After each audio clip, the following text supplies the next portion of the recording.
کریم صلی اللہ علیہ وسلم کی سجا کر کے بیٹھ جاتے ہیں، اور جب غم ہوتا ہے تب بھی نبی کریم صلی اللہ علیہ وسلم کی میراث سجا کر کے بیٹھ جاتے ہیں۔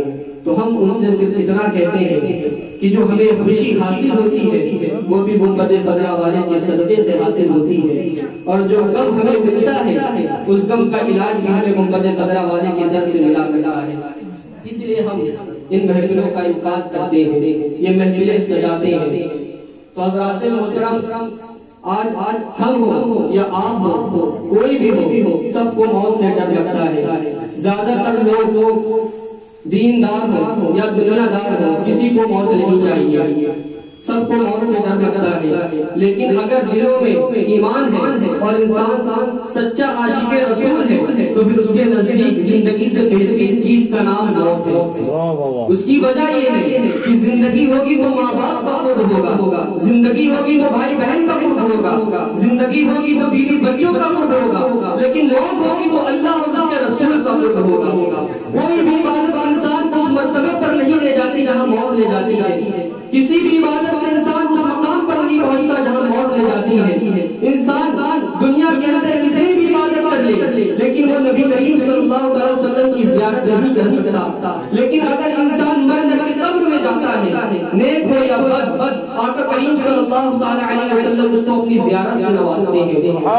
انسان برسوں یہ خواہش کرتا ہے، انسان برسوں یہ تمنا کرتا ہے کہ کاش ایک مرتبہ میں گنبد خضرا دیکھ لوں، کاش ایک مرتبہ میں مدینے کی جالیاں دیکھ لوں، کاش ایک مرتبہ میں مدینے کی گلیاں دیکھ لوں۔ لیکن قربان جان نہیں دی مدینے والے کو، لیکن مدینہ نہیں دیکھا، مدینے کی گلیاں نہیں دیکھی، گنبد خضرا نہیں دیکھا، سراپا مدینے والے کو دیکھ لیا، سراپا گنبد خضرا والے کو دیکھ لیا۔ اسی لیے کہ امام فرماتے ہیں جان دینے والے دیدار پر، جان دینے والے دیدار پر نقص اپنا دام بھول جائے گا۔ اگر منافق ہے تو بات کچھ نہیں، لیکن اگر مومن ہے اور قاضی شہر علیہ رحمہ جیسا مومن ہے تو پھر امام فرماتے ہیں جان تو جاتے ہی جائے گی قیامت کی ہے، جان تو جاتے ہی جائے گی قیامت کی ہے۔ یہاں مرنے میں ٹھہرا ہے نظارہ تیرا، یہاں مرنے میں ٹھہرا ہے نظارہ تیرا۔ حضرات محترم،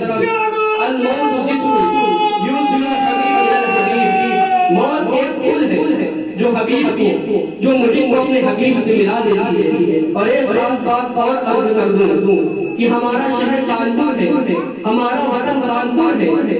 اگر ہمیں یہاں سے کہیں اور بھیج دیا جائے اور 10-15 دن کے بعد وہاں ہم سے کوئی یہ کہے کہ چلو اپنے شہر واپس جانا ہے، اپنے کانپور شہر واپس جانا ہے، تو مجھے بتاؤ خوشی ہوگی یا غم ہوگا؟ خوشی ہی ہوگی۔ تو بلا تفصیل ہمارا اصلی وطن آخرت ہے، ہمارا اصلی وطن جنت ہے۔ اسی وجہ سے تو کہا گیا ہے الحب الوطن من الایمان، یہاں وطن سے مراد جنت ہے۔ اس لیے کہ انسان کی پیدائش جہاں پر ہوتی ہے وہی اس کا اصلی وطن ہوا کرتا ہے، انسان جہاں پر پیدا ہوتا ہے وہی اس کا اصلی وطن ہوتا ہے۔ اور انسان زمین و آسمان پر پیدا نہیں ہوا بلکہ انسان تو جنت میں پیدا ہوا ہے۔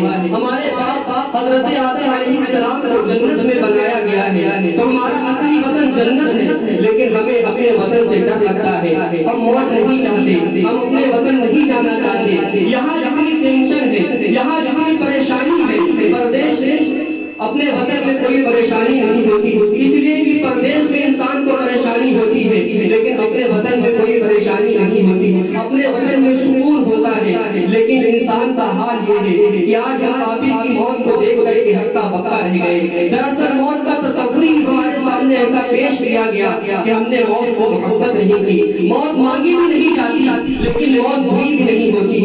آقا کریم صلی اللہ علیہ وسلم فرماتے ہیں انسان دنیا میں اس طرح سے ہے، انسان کی زندگی دنیا میں اس طرح سے ہے۔ پہلے کے لوگ جب سفر کرتے تھے تو گاڑی وغیرہ نہیں ہوتی تھی، زیادہ تر پیدل سفر کرتے تھے، اونٹوں سے سفر کرتے تھے، کچر سے سفر کرتے تھے، اور جب سفر کرتے کرتے تھک جاتے تو سائے دار درخت کے نیچے آرام کرتے اور اٹھ کر کے چل دیتے۔ اسی لیے میرے آقا کریم صلی اللہ علیہ وسلم نے فرمایا کہ سائے دار درخت کے نیچے پیشاب نہ کیا کرو، اس لیے کہ کوئی مسافر وہاں پر ٹھہر سکتا ہے۔ آقا کریم صلی اللہ علیہ علیہ وسلم فرماتے ہیں کہ انسان کی زندگی ایسے ہی ہے دنیا میں جیسے اس نے صبر کیا اور اٹھ کر کے پھر آگے چل دیا. اور اگر مومن ہے تو مومن کی قبر کے سامنے دنیا ایسی ہے جیسے ماں کا پیٹ, جیسے ماں کا پیٹ چھوٹا ہوتا ہے ویسے ہی مومن کی قبر ہوا کرتی ہے. مومن کی قبر اس کے سامنے جیسے دنیا کے سامنے ماں کا پیٹ ہوتا ہے ویسے ہی ہوا کرتی ہے. لیکن آج لوگ نئی نئی بدعت کا ایجاد کرتے جا رہے ہیں, نیا نیا رواج لوگ نکالتے جا رہے ہیں,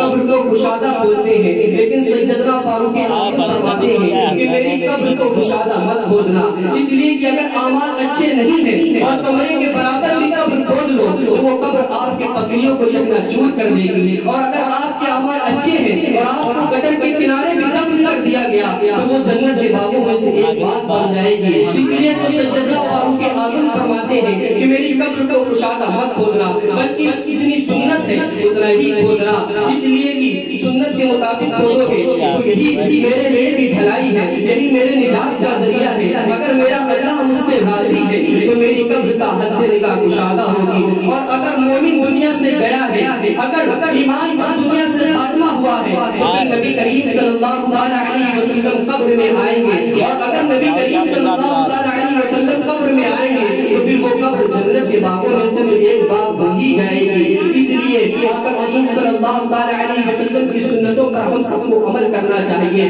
اور وہ بھی قاضی شہر علیہ الرحمہ جیسا مومن ہو تو پھر فرمایا گیا ہے الموت تحفۃ المومن, مومن کے لیے تحفہ ہے موت, مومن کے لیے موت تحفہ ہے. قاضی شہر علیہ الرحمہ کی زندگی کو آپ دیکھیں, جس نے پوری زندگی خدمت خیر کیا, جس نے پوری زندگی مسلک اعلیٰ حضرت کا چرچا کیا, ان کی زندگی دیکھیں. قاضی شہر علیہ الرحمہ کی ذات مظہر صفات کسی بھی حیثیت سے قوم و ملت کے لیے محتاج تعارف نہیں. ان کا تقویٰ, ان کی عبادت, ان کی ریاضت, ان کی خدمات, ان کی قربانی, ان کا نبی کریم صلی اللہ علیہ وسلم سے عشق, ان سے مسلک کی وفاداری, اس کا اعتراف آج اپنے کیا بیگانے سب کو ہے. اور ان کے جنازے نے یہ بتا بھی دیا ہے, امام حنبل فرماتے ہیں لِأَهْلِ الْبِدْعَ بَيْنَنَا وَبَيْنَ بَيْنَهُمُ الْجَنَائِزُ, ہماری حقانیت کے فیصلے ہمارے جنازے کریں گے. اور قاضی شہر علیہ الرحمہ کے جنازے نے فیصلہ کر دیا. قاضی شہر علیہ الرحمہ کا جنازہ چیخ چیخ کر کے لوگوں کو بتا رہا تھا دیکھو مسلک اعلیٰ حضرت کے وفادار جا رہے ہیں,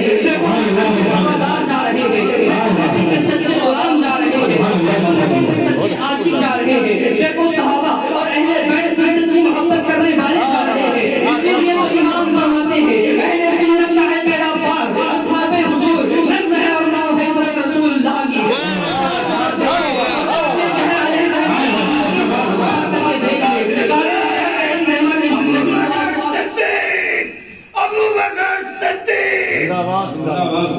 امام فرماتے ہیں تیرے غلاموں کا نقش قدم ہے راہ خدا, وہ کیا بھیج سکے جو یہ سرات لے کر کے چلے. اس کی سچی مشتاق ہے قاضی شہر علیہ الرحمہ کی زندگی, اور پوری زندگی لوگوں کو یہی فکر دیتے رہے, پوری زندگی لوگوں کو یہی درس دیتے رہے کہ تجھ سے اور جنت سے کیا مطلب بھابی دور ہو, ہم رسول اللہ کے جنت رسول اللہ کی. اور پوری زندگی یہی درس لوگوں کو دیتے رہے کہ محمد سے وفات ہوئے تو ہم تیرے ہیں, یہ جہاں چیز ہے یا لہو قلم تیرے ہیں. اور اپنی پوری زندگی سے پر تمام کر دی, تجھے جانا تجھے مانا, نہ رکھا غیر سے کہا للہ الحمد میں دنیا سے مسلمان گیا, للہ الحمد میں دنیا سے مسلمان گیا.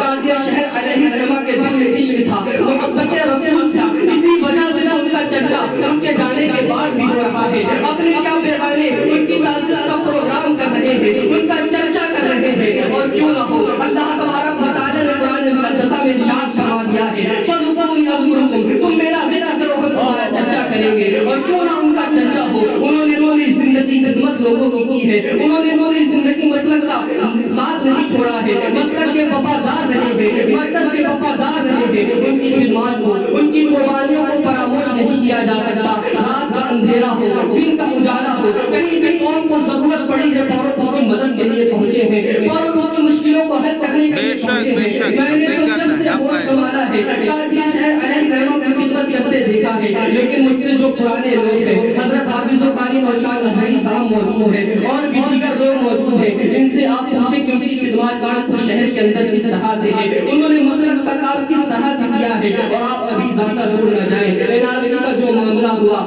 عمار محمد صاحب وہاں پر موجود تھے, ان سے پوچھیں کہ کس طرح سے وہ پرشاسن کے آگے ڈٹ گئے تھے, پرشاسن کی آنکھوں میں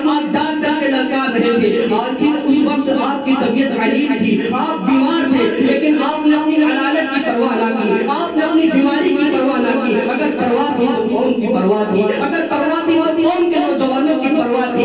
یہی وجہ تو ہے کہ وہ دنیا میں تھے جب بھی ان کے ڈنکے بج رہے تھے، وہ دنیا سے رخصت ہو رہے تب بھی ان کے ڈنکے بج رہے تھے، اور تا قیامت تک بجتے رہیں گے۔ وہ دنیا میں تھے تب بھی لوگ ان سے فیض پا رہے تھے، اور وہ دنیا سے رخصت ہو گئے تب بھی لوگ ان سے فیض پاتے رہیں گے۔ وقت اتنا نہیں ہے کہ کچھ بھی تفصیل سے بیان کیا جائے، بس اللہ تبارک و تعالیٰ کی بارگاہ میں اتنی سی دعا ہے کہ اللہ تبارک و تعالیٰ ہم تمام کی حاضری کو اپنی بارگاہ میں قبول فرمائے، اور قاضی شیخ علیہ الرحمہ کے درجات کو بلند فرمائے، اور ان کی قبر کو طاقت دینے کا اشارہ فرمائے۔ تجھے جانا تجھے مانا نہ رکھا غیر سے کام، للہ الحمد میں دنیا سے مسلمان گیا، وما علینا الا البلاغ۔